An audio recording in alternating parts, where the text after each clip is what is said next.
जय हिंद भावांनो, तुम्हाला माहीतच आहे अग्निवीरचा फॉर्म निघाले आहेत आणि ज्यांनी आज क्लार्कला फॉर्म भरले त्यांच्यासाठी हा व्हिडिओ होणार आहे. वेळ न घालवता भावांनो चालू करूया. सगळ्यात अगोदर भावांनो अग्निवीर क्लार्क 2026 अग्निवीर क्लार्क 2026 तुम्हाला माहीत आहे प्रोसेस कशी असते. अगोदर written test plus computer typing हे महत्त्वाचं आहे, एवढं लक्षात ठेवा. कारण इथंच 90% चान्सेस भावांनो इथंच आहेत. त्याच्याविषयी नंतर बोलू.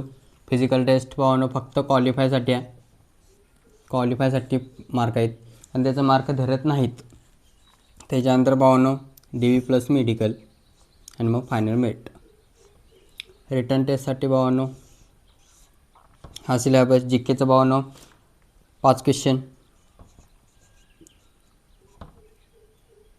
20 mark, GS 5 question 20 mark, maths 10 question 40 mark, computer 5 question 10 mark 20 mark.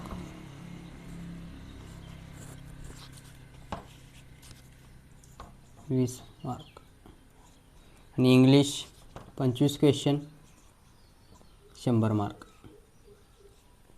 हा पार्ट ए राहणार भावांनो आणि पार्ट हा बी.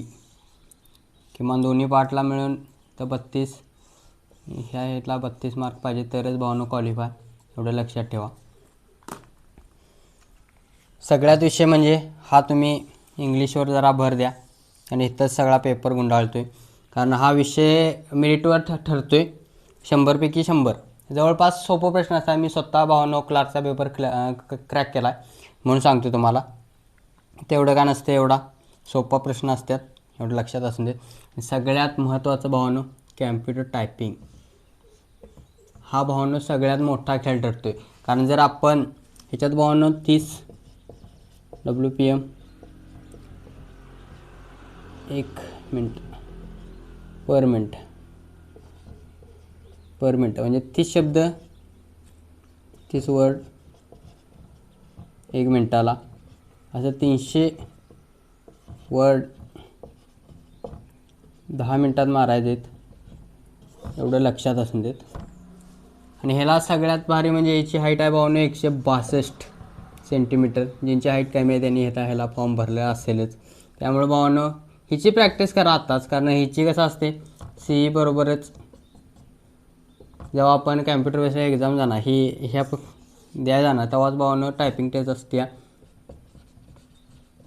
त्यामुळे भावांनो मॅक्सिमम करून अभ्यास प्लस टायपिंग टेस्टवर भावांनो जोर द्या. आणि याचा रेशो ठेवा जवळपास अभ्यास भावांनो 40% करा आणि टायपिंग भावांनो 60% करा, एवढं लक्षात आणून दे. 40-60.